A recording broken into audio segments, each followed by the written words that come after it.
Jacques chapitre 3, verset 4. L'Éternel vit qu'il se détournait pour voir, et Dieu l'appela du milieu du buisson et dit, « Moïse, Moïse. » Et il répondit, « Me voici. » Dieu dit, « N'approche pas d'ici, ôte tes souliers de tes pieds, car le lieu sur lequel tu te tiens est une terre sainte. » Et il ajouta, « Je suis le Dieu de ton père, le Dieu d'Abraham, le Dieu d'Isaac et le Dieu de Jacob. » Moïse se cacha le visage, car il craignait de regarder Dieu. L'Éternel dit, « J'ai vu la souffrance de mon peuple qui est en Égypte, et j'ai entendu les cris que lui font pousser ses oppresseurs, car je connais ses douleurs. Je suis descendu pour le délivrer de la main des Égyptiens et pour le faire monter de ce pays dans un pays vaste, et dans un pays bon et vaste, dans un pays où coule le lait et le miel, dans les lieux qu'habitent les Cananéens, les Hétiens, les Amoréens, les Phéréziens, les Éviens et les Jébusiens. Voici les cris d'Israël sont venus jusqu'à moi, et j'ai vu l'oppression que leur font souffrir les Égyptiens. Maintenant va, je t'enverrai auprès de Pharaon, et tu feras sortir d'Égypte mon peuple, les enfants d'Israël. Moïse dit à Dieu, « Qui suis-je pour aller vers Pharaon et pour faire sortir d'Égypte les enfants d'Israël ?» Dieu dit, « Je serai avec toi, et ceci sera pour toi le signe que c'est moi qui t'envoie. Quand tu auras fait sortir d'Égypte le peuple, vous servirez Dieu sur cette montagne. » Moïse dit à Dieu, « J'irai donc vers les enfants d'Israël, et je leur dirai, « Le Dieu de vos pères m'envoie vers vous. » Mais s'ils me demandent quel est son nom, que leur répondrai-je? Dieu dit à Moïse, « Je suis celui qui suis. » Et il ajouta, « C'est ainsi que tu répondras aux enfants d'Israël. Celui qui s'appelle Je suis m'a envoyé vers vous. » Ok, amen. Stop ici. Tu vas prendre maintenant le verset 18. Ils écouteront ta voix et tu iras, toi et les enfants et les anciens d'Israël, auprès du roi d'Égypte, et vous lui direz, « L'Éternel, le Dieu des Hébreux, nous est apparu. Permets-nous de faire 3 journées de marche dans le désert pour offrir des sacrifices à l'Éternel, notre Dieu. » Je Amen. sais... Amen, amen. Merci à toi. Ici, Moïse reçoit son appel. On est d'accord? Ok. Donc il est sur une montagne, c'est la montagne précisément d'Horeb. C'est la montagne effectivement qui va remonter par la suite pour aller jeûner pendant 40 jours. Et c'est la même montagne que Élie, dans lequel il a fui quand il fuyait effectivement Jézabel dans 1 Roi chapitre 19. Quand il est retourné en Égypte, quand il est passé par le désert, il est remonté par cette même montagne. C'est juste une petite parenthèse. Il y a des montagnes, les montagnes ne se valent pas tous, ni toutes. Il y a des montagnes où tu vas rencontrer Dieu d'une certaine manière. Il y a d'autres montagnes, tu vas le rencontrer d'une autre manière.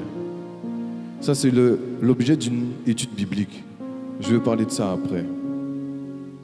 Quand vous voyez les montagnes, effectivement, dans la Bible, vous allez voir que Dieu n'a pas la même manifestation sur les mêmes montagnes. Amen. Ok. Verset 18, la Bible nous dit que Dieu dit à Moïse que tu iras prendre les anciens avec toi et vous direz, le Dieu qui s'appelle Je suis nous est apparu. À qui Dieu est apparu? À Moïse. Ok. Pourquoi les anciens vont dire aussi que l'Éternel nous est apparu?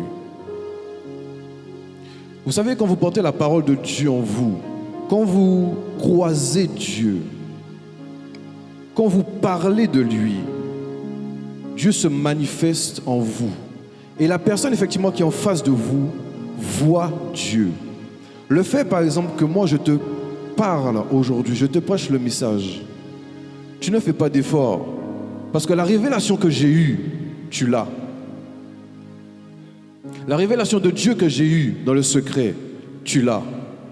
De la même manière que Dieu m'est apparu quand je préparais le message, il t'apparaît aujourd'hui même. Et prépare-toi, je t'assure, ça va être fort. Des fois, quand je reçois des rimas, moi-même, je mets mes 2 mains sur la tête. Je dis, hey, je saute sur ma chaise. Heureusement, ma femme ne me voit pas. On va continuer. Donc, ici, c'était tout simplement pour vous introduire sur l'appel de Moïse. Maintenant, on va entrer dans des choses sérieuses. Exode chapitre 4.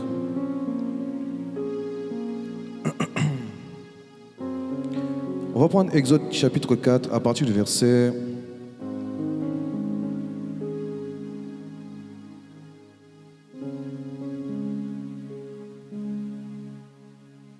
du verset 17 au verset 21.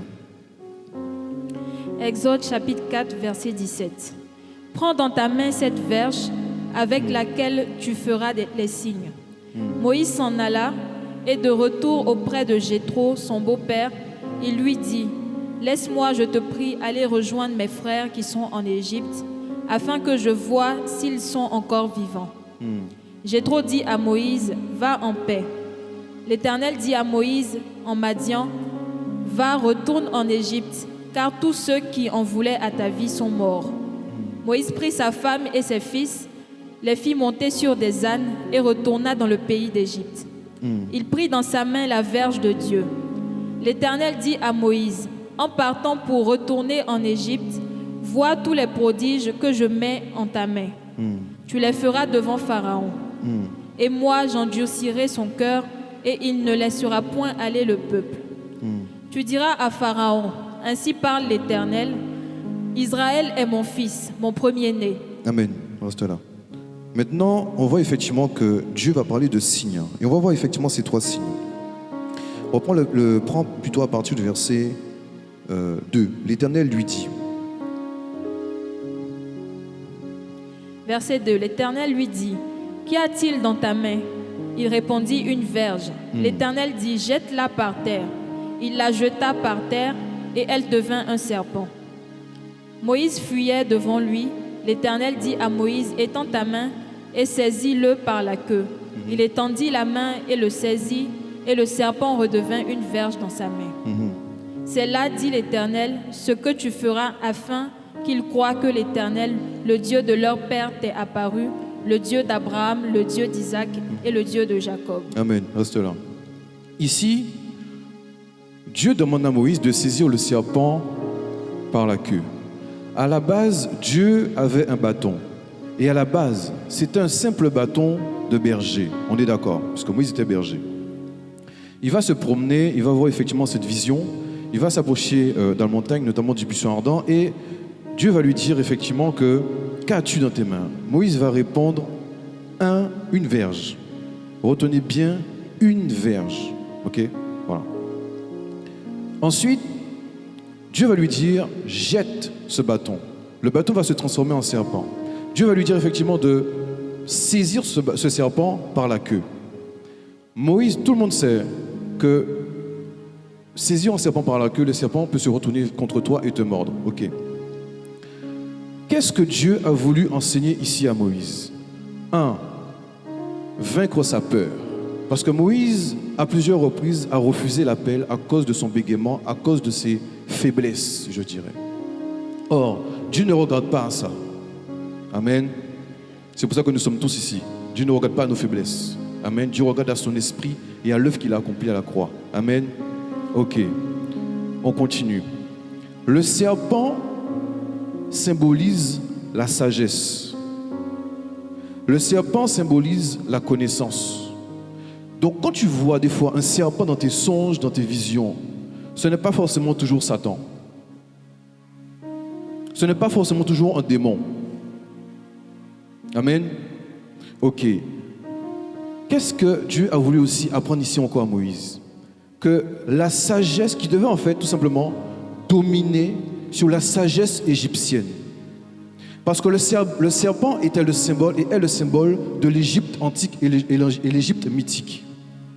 Donc par rapport à la sagesse que Moïse avait apprise en Égypte il devait laisser ces choses anciennes, pouvoir effectivement mettre la main dessus et les dominer. Et donc, Dieu a voulu faire quoi encore? Tes anciens enseignements, tes anciennes doctrines, tes anciens agissements, quand je t'appelle là, tu devras dominer dessus. Parce que tu vas retourner en Égypte pour faire mon œuvre. Je vais te donner une sagesse supérieure et qui te permet de saisir et de dominer la sagesse égyptienne. Amen. On avance. Une autre chose aussi que j'ai appris, c'est que vous allez voir que souvent, c'est par une seule expérience qu'on arrive à saisir une puissance. Il a fallu seulement à Moïse de saisir ce serpent pour qu'il acquiert une puissance et la domination. Une seule expérience, une seule possibilité d'obéir. Quand Dieu nous demande effectivement de pouvoir faire certaines choses, souvent on est prompt à demander pourquoi. Or, Dieu ne nous répond pas toujours. Pourquoi? Parce qu'il y a une puissance qu'on doit acquérir derrière, mise en exercice à cause de la foi. Qu'est-ce que Dieu t'a demandé de faire que tu trouvais trop gros, trop haut pour toi, alors que derrière, il y avait un niveau, une capacité de puissance que Dieu t'avait alloué?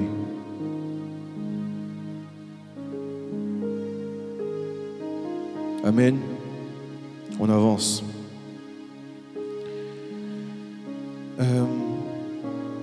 Ouais, merci Seigneur.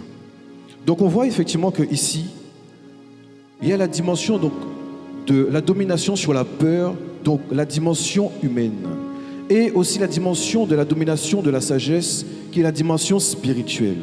Ok? Donc il fallait que Moïse acquiert cette domination dans les deux axes. On est d'accord? Ok. Maintenant, le Saint-Esprit m'amène à faire un parallèle avec David. David combattait le lion et l'ours. Le lion qui est symbole de royauté. Donc Moïse devait prendre le dessus sur le Goliath de l'Égypte. Et en même temps, Moïse aussi, sur le plan spirituel, sur le plan de la force, l'ours est le symbole de la force. Donc il devait aussi dominer sur la force de l'Égypte. Donc sur les deux axes. Amen. Donc ça veut dire quoi? Ça veut dire que dans le secret, Dieu t'équipe.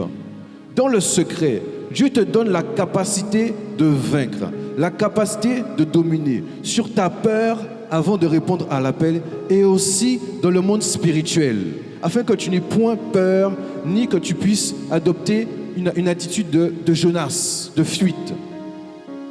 Amen ou pas amen? Donc, quand tu es dans le secret, c'est là où tu dois effectivement acquérir plus de puissance. C'est là dans le secret où Dieu va te demander de faire certaines choses et que tu dois obéir. C'est là dans le secret que Dieu est en train de te former. C'est là dans le secret que Dieu va te donner la sagesse antique.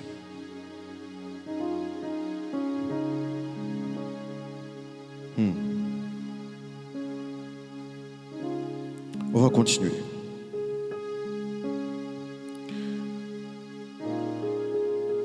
Donc, continue s'il te plaît le verset.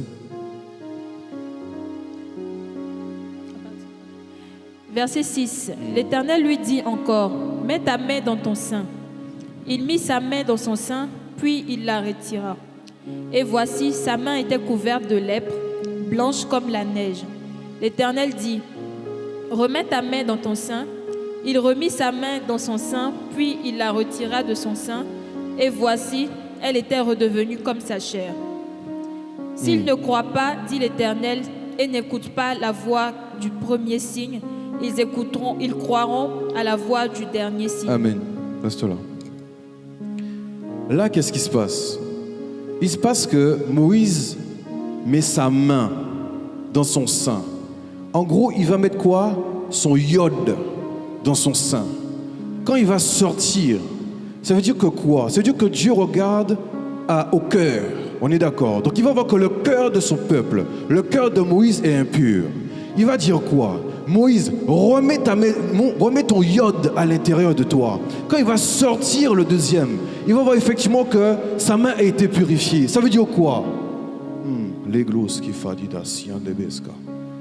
Ça veut dire que le premier sauveur, le premier Adam, était un cœur impur. La première nation était impure. Donc quand il va envoyer le deuxième iode, Jésus-Christ de Nazareth, il pourra seulement purifier son peuple.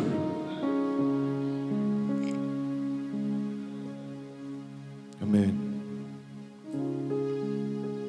Wow. Quand j'ai vu ça, j'ai sauté de ma chaise aussi.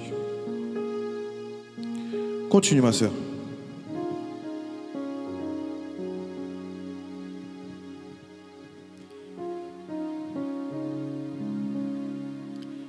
Verset 10. Moïse dit à l'Éternel, « Ah Seigneur, je ne suis pas un homme qui ait la parole facile. Et ce n'est ni d'hier, ni d'avant-hier, ni même depuis que tu parles à ton serviteur, car j'ai la bouche et la langue embarrassées. » L'Éternel lui dit, « Qui a fait la bouche de l'homme et qui rend muet ou sourd, voyant ou aveugle? N'est-ce pas moi l'Éternel? Va donc, je serai avec ta bouche et je t'enseignerai ce que tu auras à dire. » Moïse dit, « Ah Seigneur, envoie qui tu voudras envoyer. » Alors la colère de l'Éternel s'enflamma contre Moïse et il dit, « N'y a-t-il pas ton frère Aaron le Lévite? Je sais qu'il parlera facilement. Le voici lui-même qui vient au-devant de toi, et quand il te verra, il se réjouira dans son cœur. Tu lui parleras et tu mettras les paroles dans sa bouche, et moi je serai avec ta bouche et avec sa bouche, et je vous enseignerai ce que vous aurez à faire. » Amen. Je peux t'arrêter là. Et ici ensuite, on a lu effectivement tout à l'heure le verset 17 et 21, où Dieu va demander à Moïse de prendre cette verge, et que, en gros, il lui fait comprendre que quand tu vas en face de Pharaon, quand tu iras répondre à l'appel, en gros, prends le bâton avec toi. Prends cette verge avec toi. Ce que tu devras faire, comment tu devras répondre à cette mission, ce serait avec cette verge, pas de toi-même. Parce que c'est avec cette verge que les signes se manifesteront. C'est avec cette verge qui est une verge aussi de témoignage. Parce que Moïse a vécu la domination sous la sagesse égyptienne et aussi sur le plan humain. Quand Dieu t'appelle, il te donne un signe, il te donne une révélation qui reste gravée dans ton esprit. Que le jour où tes bras vont vouloir t'abandonner, ton cœur va vouloir t'abandonner, les personnes vont vouloir t'abandonner, le Seigneur va te rappeler ce signe que tu as eu quand il t'a appelé dans le secret. Amen. On va continuer. Exode chapitre 5. On va lire le verset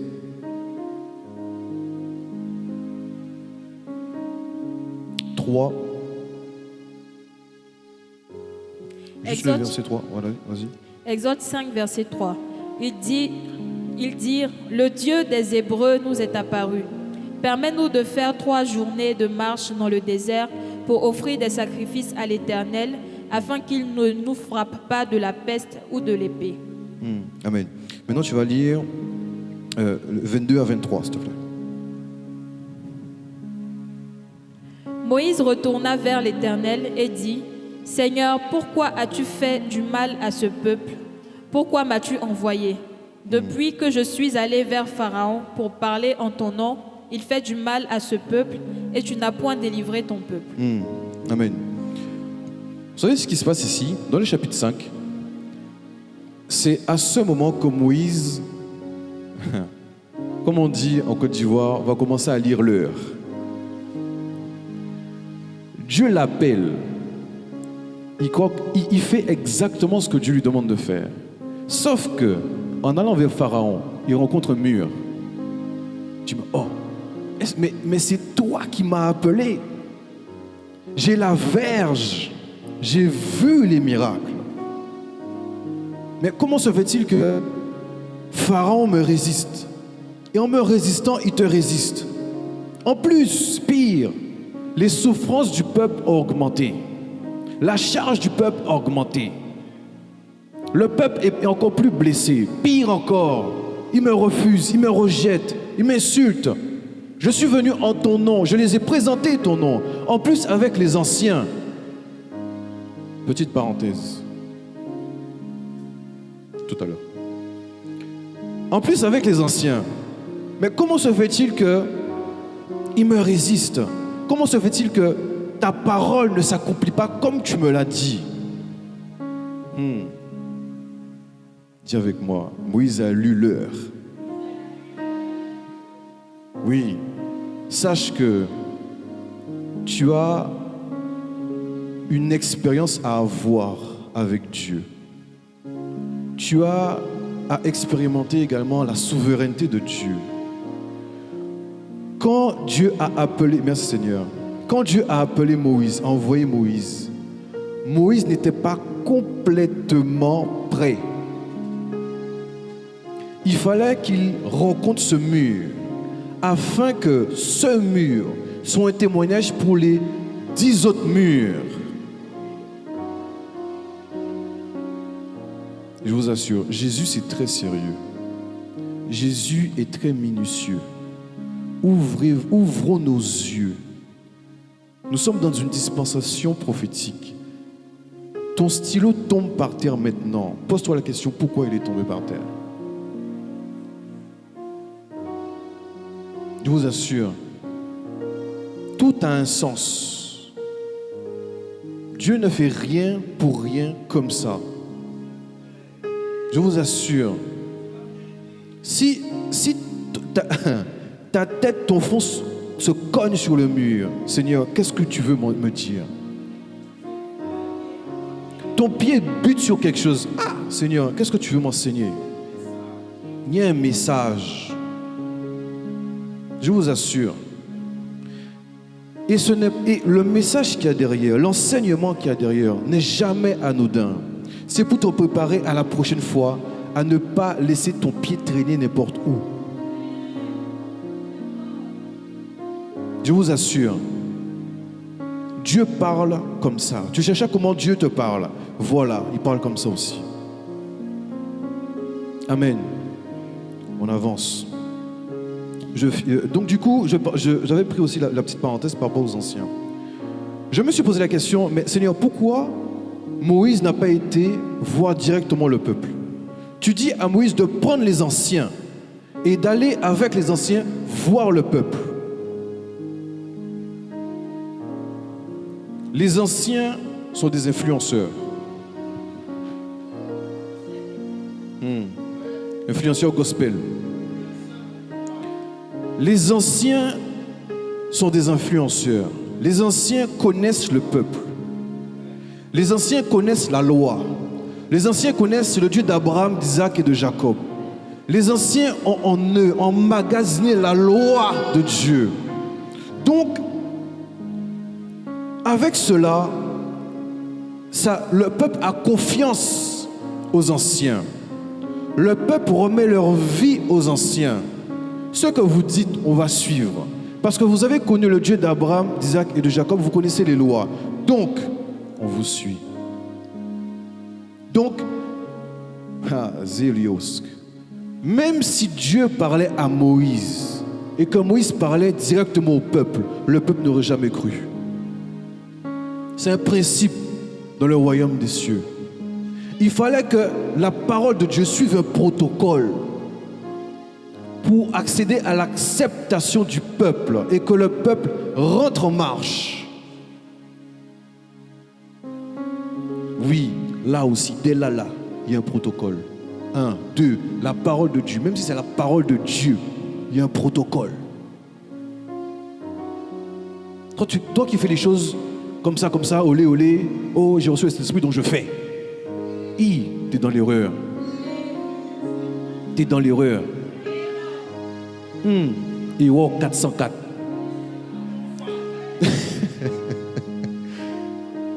Je vous assure, j'ai vécu les deux et j'ai vu que le protocole de Dieu, c'est ce qui t'amène la bénédiction. C'est ce qui t'amène la multiplication. Dieu est ordonné, Dieu est rangé. Dieu lui-même se soumet lui-même à sa parole. Dieu lui-même se soumet à sa parole. Toi, tu ne vas pas te soumettre au protocole de Dieu. Tu es qui?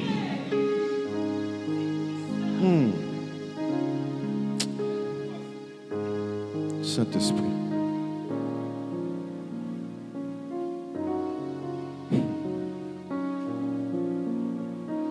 On va continuer. Exode chapitre 6.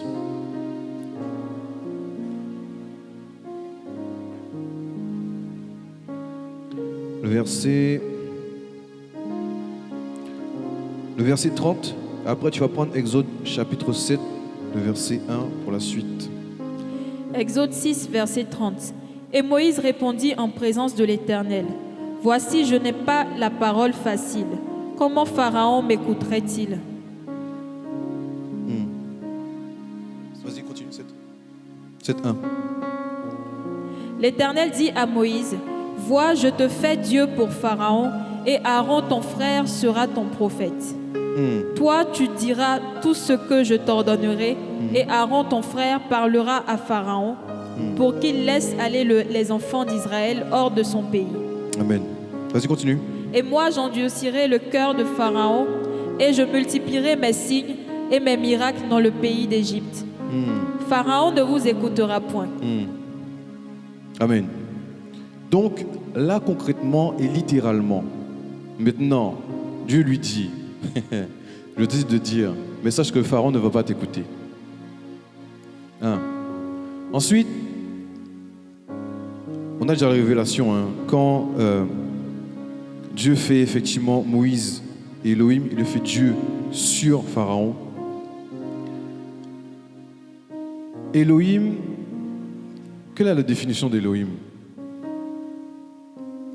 en hébreu? Elohim veut dire juge. Avant de dire Dieu, Elohim veut dire juge. Donc Dieu a fait Moïse en tant que juge.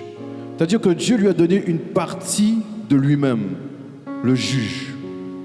Et vous allez voir que pour certains, vous pensez que waouh, c'est une belle grâce. Vous allez comprendre tout à l'heure. On va aborder ce chapitre. C'est-à-dire que Dieu, Moïse, par son hésitation, par le fait qu'il refusait l'appel, Dieu l'a retiré pour un temps du plan et a donné la place à Aaron.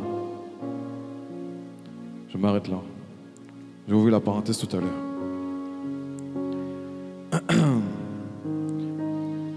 On va continuer dans versets 5 à 9. Exode chapitre 7, 5 à 9. Les Égyptiens connaîtront que je suis l'Éternel lorsque j'étendrai ma main sur l'Égypte et que je ferai sortir du milieu d'eux les enfants d'Israël. Moïse et Aaron firent ce que l'Éternel leur avait ordonné. Ils firent ainsi. Moïse était âgé de 80 ans et Aaron de 83 ans lorsqu'ils parlèrent à Pharaon. L'Éternel dit à Moïse et à Aaron: Si Pharaon vous parle et vous dit: Faites un miracle, tu diras à Aaron: Prends ta verge et jette-la devant Pharaon. Elle deviendra un serpent. Moïse et Aaron allèrent auprès de Pharaon et ils firent ce que l'Éternel avait ordonné. Aaron jeta sa verge devant Pharaon et devant ses serviteurs et elle devint un serpent. Mais Pharaon appela des sages et des enchanteurs et les magiciens d'Égypte. Eux aussi en firent autant par leurs enchantements. Ils jetèrent tous leurs verges et elles devinrent des serpents. Et la verge d'Aaron engloutit leur verge. Vas-y, termine. Le cœur de Pharaon s'endurcit Et il n'écouta point Moïse et Aaron selon ce que l'Éternel avait dit. Ok, amen. Je vais ouvrir le chapitre, la parenthèse notamment de l'histoire des verges, de l'histoire des bâtons. Dans cet épisode est rentrée en action la verge de Moïse et la verge d'Aaron. Quand je dis l'épisode, c'est d'Exode chapitre 3 jusqu'à Exode 12. En gros, tout le processus. Donc c'est pas forcément la suite dans mon message. Ici, vous allez voir que la verge d'Aaron, c'est elle qui a été utilisée. On est d'accord? Ok. Quelle verge qui était chargée de puissance? Celle de Moïse. Je répète encore la question. Quelle verge qui était chargée d'onction? Celle de Moïse. Quelle verge qui a été utilisée? Celle d'Aaron. Ok. Ça veut dire que, avant de dire, montre-moi un verset dans la Bible où la Bible dit que Aaron a refusé, Aaron a bégayé, Aaron a rétorqué ce que Moïse lui avait dit. Aucun. Donc, quand tu mêles la foi, la promptitude à l'exécution, la puissance vient sur toi. Et la même puissance qui était dans la verge de Moïse a été transférée, transvasée dans la verge d'Aaron. Aaron n'est pas monté à la montagne. Aaron n'a pas eu besoin de voir le buisson ardent. Il a juste eu la foi et la promptitude. Ok? On va continuer. Donc, première chose, la verge d'Aaron n'avait pas la charge d'énergie nécessaire pour ouvrir la mer. Malgré tout, on va voir quelque chose. Moïse va se ressaisir à la fin. La verge de Moïse a servi 4 fois de l'Égypte jusqu'à Amalek. La verge d'Aaron a servi toutes les autres fois. Mais à noter que, de par la peur de Moïse, Dieu utilisa Aaron en premier et finit par Moïse. Au bout d'un moment, les 2 derniers jugements, c'est Moïse qui les a faits avec sa verge. Or, Moïse avec sa verge également, c'est lui-même qui a ouvert la mer en 2. Ça veut dire quoi? Je vois là par quoi? Là ici quoi? La compassion de Dieu, la grâce de Dieu et l'amour du Seigneur. C'est-à-dire qu'il n'a pas complètement mis Moïse de côté. Parce que tu as peur, parce que tu es timide, parce que ceci, parce que cela, je te mets de côté. Or, Moïse lui-même s'est dit, mais c'est ma verge qui était chargée. C'est moi qui étais à la montagne. Comment se fait-il que c'est Aaron qui prédomine sur la parole du Seigneur? Dieu a quelque chose à faire avec moi, car c'est moi que Dieu a appelé. Moïse va se ressaisir plus tard, quand il y aura effectivement les mouches venimeuses. Dieu ne va rien lui dire, il va piger lui-même. Donc je vais te dire aujourd'hui, mon frère, ma soeur, si Dieu t'a demandé de faire quelque chose, et tu te dis non, je suis trop timide, je n'ai pas la capacité, je suis trop faible, sache que Dieu te demande de reprendre ta place. Dieu te demande de reprendre ton poste. Dieu te demande de reprendre ta vie de prière. Dieu te demande de reprendre ta vie de jeûne. Dieu te demande de reprendre ta vie de méditation. Car je vois beaucoup de personnes ici que vous avez du mal à prier. Vous ne priez pas. Vous ne priez pas. On a du mal à méditer, à rentrer en profondeur dans la parole de Dieu. Vous savez, je vais vous dire quelque chose encore une fois. Les puissances de l'air agissent que tu sois chrétien, que tu ne sois pas chrétien. C'est-à-dire que être H24 pressé de faire plein de choses sans donner du temps à Dieu, c'est la puissance de l'air qui agit en France. Si tu n'es pas conscient de ça, tu vas juste faire 30 minutes de prière. Pour toi, tu as fait une semaine. Or non, tu as juste fait 30 minutes. C'est pour ça que tu bailles au bout de 5 minutes. Il y a des choses où il faut forcer dans l'esprit. Il y a des choses où, comme on priait tout à l'heure, Dieu va demander à Ézéchiel de percer la muraille. Ce n'est pas Dieu qui doit percer la muraille. C'est toi qui dois percer la muraille. C'est toi qui dois insister dans la prière. C'est toi qui dois mettre le réveil à 2 heures du matin. Et c'est toi qui ne t'appuie pas sur ton lit. Ne prie pas couché. Tu te mens à toi-même. Ne prie pas assis non plus. Moi, ce que je fais pour dominer ma chair, je m'assois au milieu ici et je prie. Si je tente de dormir ou de tomber, je me réveille et je prie. Je me force à prier. On ne dort pas beaucoup. La Bible dit quelque chose. Ceux qui dorment la nuit. Ce verset est très basique, très simple, mais très puissant. La Bible dit que ceux qui dorment la nuit. Ça veut dire que si tu ne dors pas la nuit. Ça veut dire que si tu es un prieur, si tu es chrétien, si tu es fils de Dieu, la nuit là est faite pour ceux qui dorment. La nuit n'est pas faite pour toi pour dormir.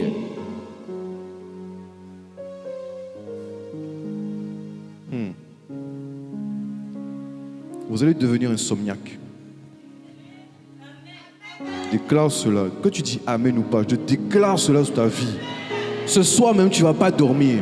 Hey, ce soir, tu ne vas pas dormir au nom de Jésus. Déclaré. C'est fini, c'est scellé. Continue. Donc, on va voir la verge de Moïse. Dans le processus et la verge d'Aaron. 2 bois qui forment quoi? La croix.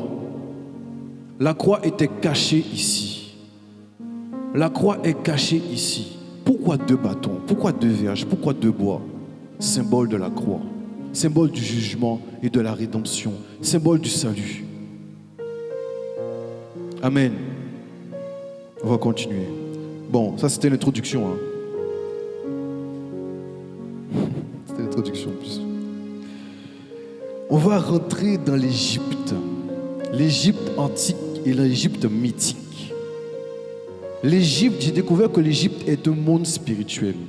L'Égypte n'est pas un pays, c'est un monde spirituel. Je vous assure. On va commencer.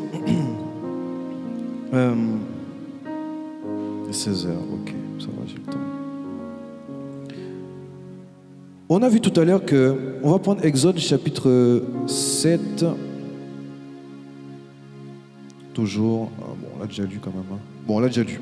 Mais vous pouvez noter, petit tiret, le serpent, Exode chapitre 7, 8 à 13. Ici, on a vu que le serpent est le symbole de l'Égypte. Ici, on voit que dans le verset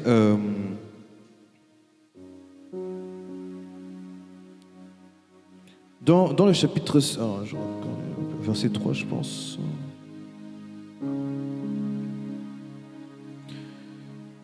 Dans Exode chapitre 7, Dieu demande effectivement à Moïse de dire à Aaron de jeter la verge, afin que la verge se transforme en serpent. Voilà. Et donc du coup, le mot jeter en hébreu veut dire shalak.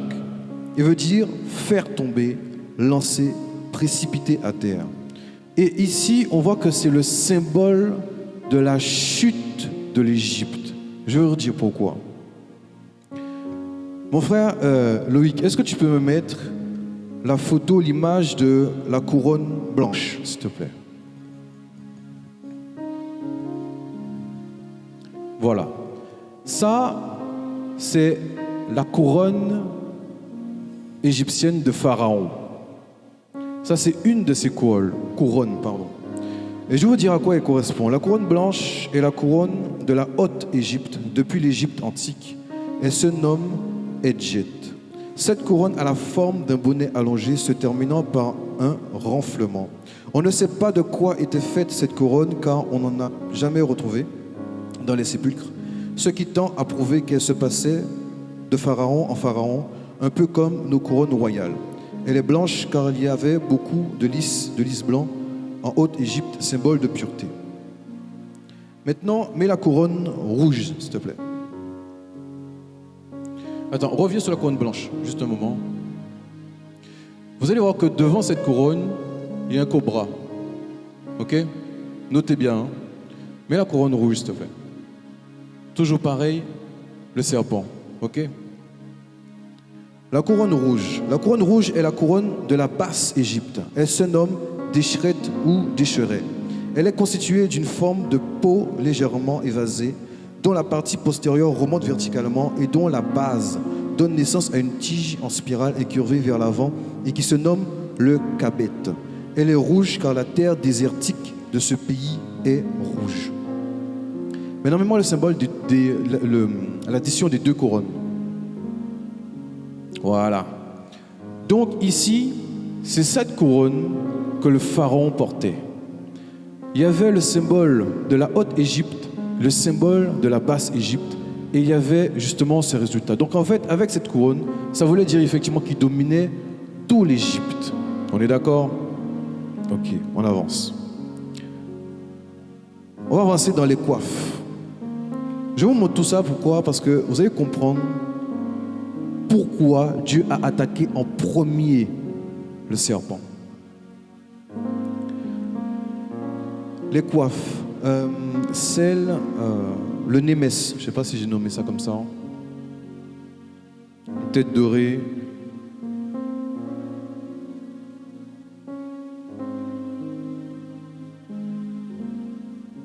Non, avant.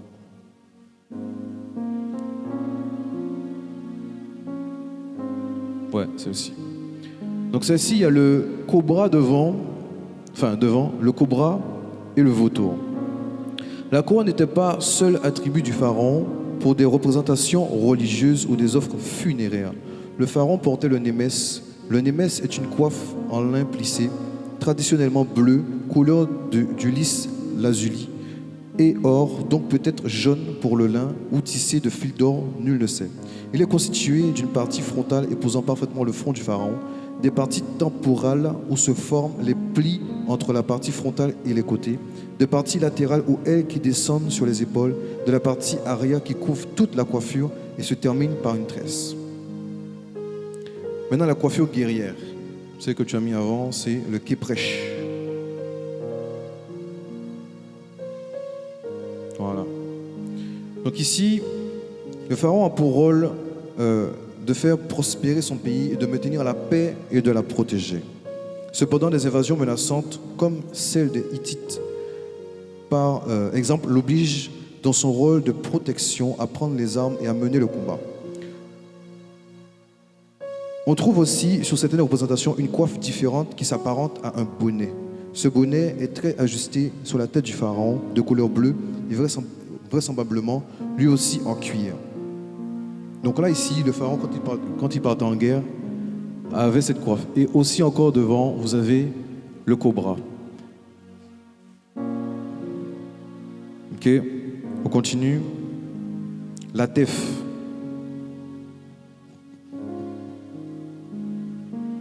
Voilà. Et la couronne portée par le dieu Arzaf et parfois par Osiris, de même que par Pharaon, lors de certains rituels. Elle est l'attribut de l'oiseau mythique Bénou, représentant l'âme de Ré.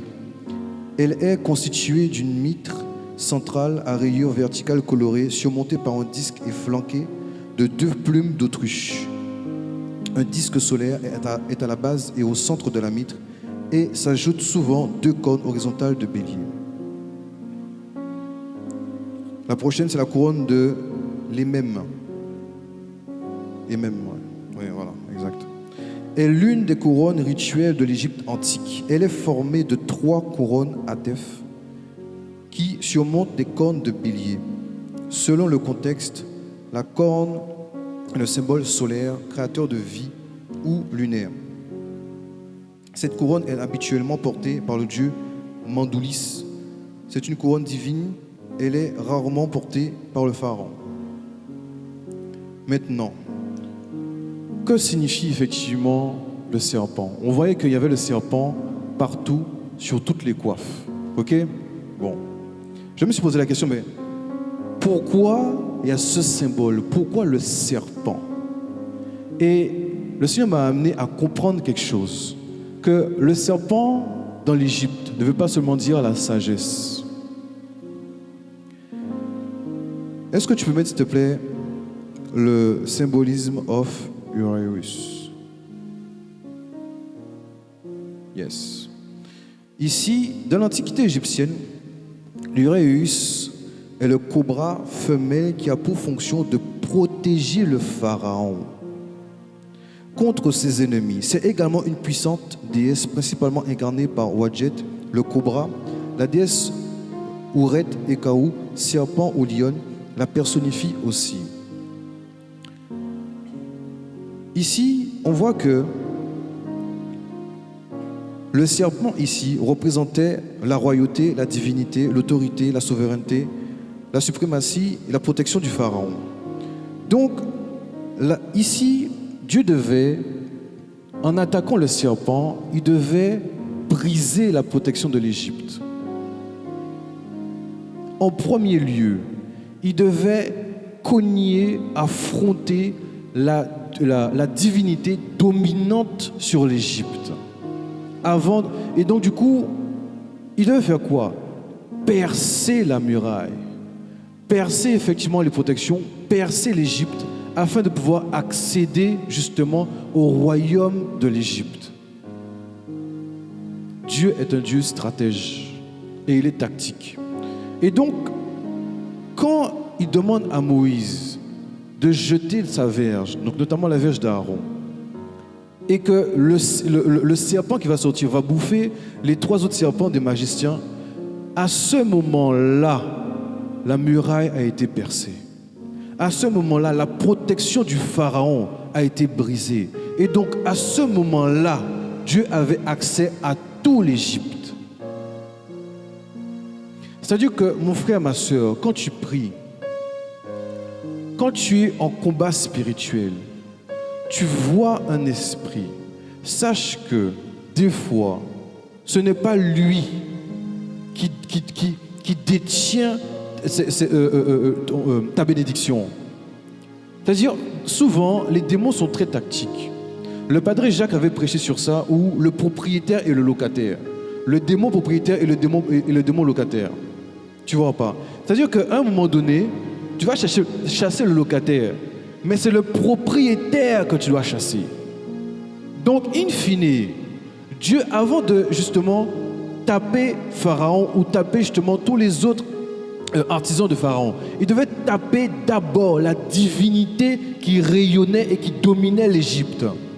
Encore une fois, protocole.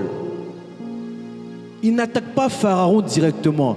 Il attaque la divinité spirituelle d'abord. Et après, il descend. Et vous allez voir effectivement qu'il va attaquer les 4 éléments. L'air, l'eau, le ciel et toutes choses qui sont en Égypte. Et vous allez voir que Dieu, my God, Dieu est très stratège. On va le voir.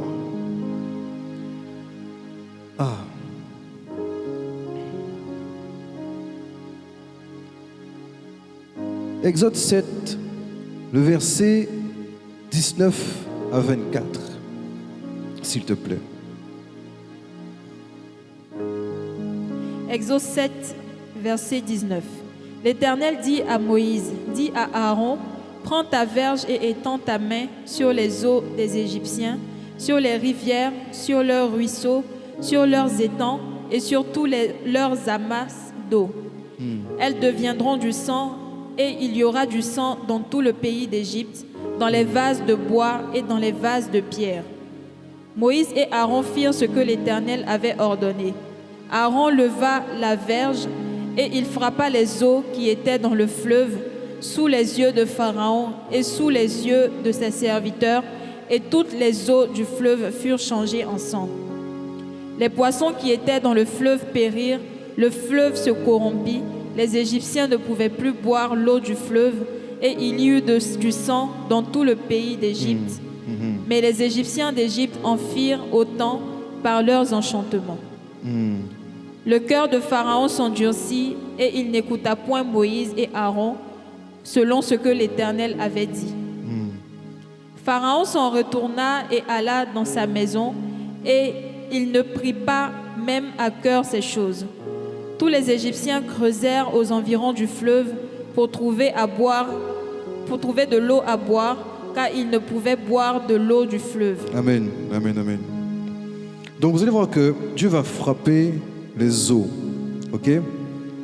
Le mot frapper ici veut dire, naka en hébreu, veut dire battre, tuer, assassiner, ôter la vie, répandre le sang, faire passer à l'épée.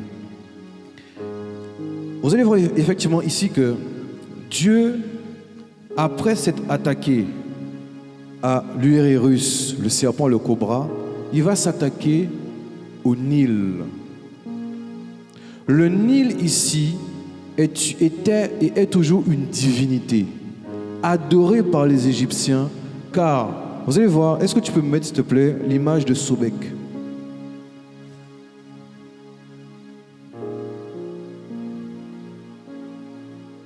Voilà. Sobek, c'est lui, avec la tête de crocodile. Et c'est lui qui dominait le Nil. Il dominait le fleuve. Et donc, qu'est-ce qu'il va faire? C'est que Dieu va frapper le Nil. Pourquoi? Parce que ce Dieu-là était aussi assimilé à Baal. Baal est un Dieu qui fournit la prospérité, qui fournit la pluie, qui fournit la richesse, qui fournit l'agriculture. Et donc, c'est pour ça que, petite parenthèse, quand Élie va commencer son ministère, il va tout de suite dire à Akab, il n'y aura pas de pluie, sinon à ma parole. Qu'est-ce que spirituellement Élie est en train de dire? Élie ne parlait pas à Akab, Élie parlait à Baal. Élie est en train de montrer à Akab, vous, toi qui adores Baal, je te montre qu'il y a un Dieu au-dessus de Baal, le Dieu des Hébreux, le Dieu que je sers. Et je suis venu le représenter afin que le peuple d'Israël retourne à son Dieu. Parce qu'à l'époque, le peuple clochait des deux côtés. Amen. Donc ici, ce Dieu, vous savez, même au jour d'aujourd'hui, tout ce qui te fournit prospérité, paix, richesse, nourriture, est un Dieu dans ta vie. Et c'est souvent ce qui arrive effectivement quand tu veux évangéliser quelqu'un qui est stable dans sa vie financièrement. Tu n'as pas besoin de Jésus. Moi, ça va, tout va bien. Moi, j'ai pas de maladie, tout va bien. C'est un Dieu. Donc, pendant que tu lui parles, parle en esprit et attaque son Sobek. Amen. C'est-à-dire que ce n'est pas du jeu. Après avoir attaqué le serpent, Dieu va frapper le Nil, qui était la source de poissons. Et il donnait de l'eau, effectivement, sur les rivages quand le Nil débordait, pour justement nourrir les cultures. Donc ils avaient poissons à volonté, maïs à volonté. Oh, c'est bon. Dieu devait tuer ça chez eux. Amen. On va continuer. Donc là, c'est le premier jugement que Dieu va opérer, enfin le deuxième plutôt, que Dieu va opérer au niveau des divinités de l'Égypte. Ensuite, l'eau aussi représente, on le sait très bien, le monde, les nations, un peuple. Et ensuite, ça correspond effectivement aussi au deuxième signe. Quand la Bible va dire effectivement, comme on a lu tout à l'heure, que l'eau sera changée en sang. Ok? C'est ce qui est décrit, hein? Ok. À quel moment l'eau a été changée en sang? Vous allez voir que dans l'exemple que quand le Seigneur va donner pas explorer, illustrer ce miracle, et il va le reproduire effectivement en Égypte, vous allez voir que l'eau, au contact du sec, va se transformer en sang. Dans l'illustration que Dieu va donner au préalable à Moïse. J'ai médité sur ça. J'ai dit, Seigneur, qu'est-ce que ça veut dire? Le Seigneur m'a dit que l'eau qui était mise au contact du sec s'est transformée en sang. L'eau au contact de la poussière de la terre s'est transformée en sang. L'eau au contact de l'homme s'est transformée en esprit de vie. Est-ce que tu m'as compris? Quand j'aime Jésus, il est trop mystérieux. Je vous ai dit, il ne fait rien pour rien. Il prend de l'eau. Il dit à Moïse, jette l'eau sur la terre. La terre, la Bible dit que dans Genèse, que l'homme a été fait à la poussière de la terre. En faisant cela, Dieu est en train de prophétiser.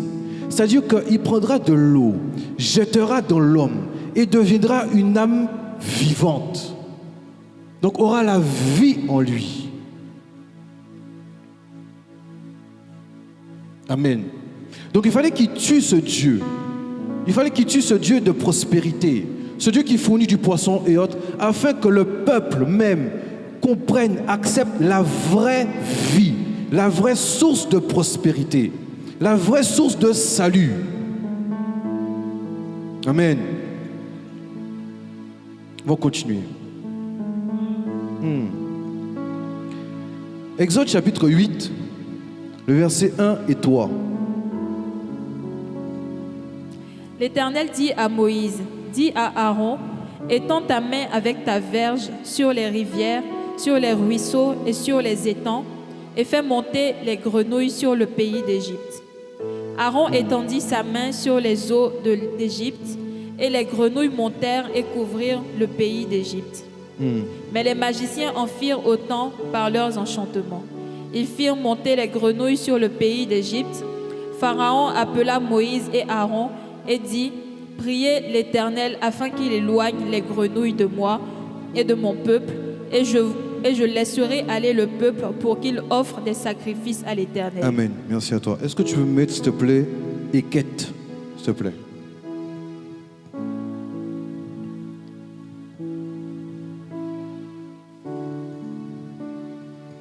Équette est un Dieu. Il n'y a pas Équette?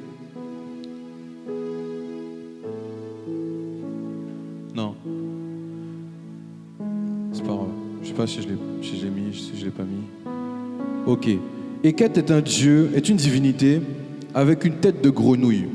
Ok. Et vous allez voir effectivement que j'ai dit, mais Seigneur, qu'est-ce qui se passe ici avec cette divinité? Vous allez voir qu'après avoir nommé ce Dieu, cette divinité, Dieu va commencer à toucher le peuple. Avant, il ne touchait pas le peuple égyptien. Qu'est-ce que Dieu va faire? La Bible dit dans Lévitique que la grenouille est un animal impur. On est d'accord? Bon, Dieu est bizarre, Dieu est très bizarre, Dieu est très bizarre. Dieu va faire en sorte que le Dieu du protocole, Dieu va faire en sorte de faire lever des grenouilles du Nil, envoyer des grenouilles dans les Égyptiens, chez les Égyptiens, afin que le territoire devienne impur, afin que l'homme au contact de la grenouille devienne impur. Donc, si maintenant tu es impur, Dieu a le droit de te toucher maintenant. C'est à partir de là que Dieu maintenant va commencer à toucher les Égyptiens. Deux choses. Un, par Équette, le fait que la grenouille soit sur le territoire. Et deux, par le fait que la protection de l'Égypte a été éclatée. Dieu est un Dieu stratège. Et vous allez voir que, à la suite de ça, ce sera dimanche prochain.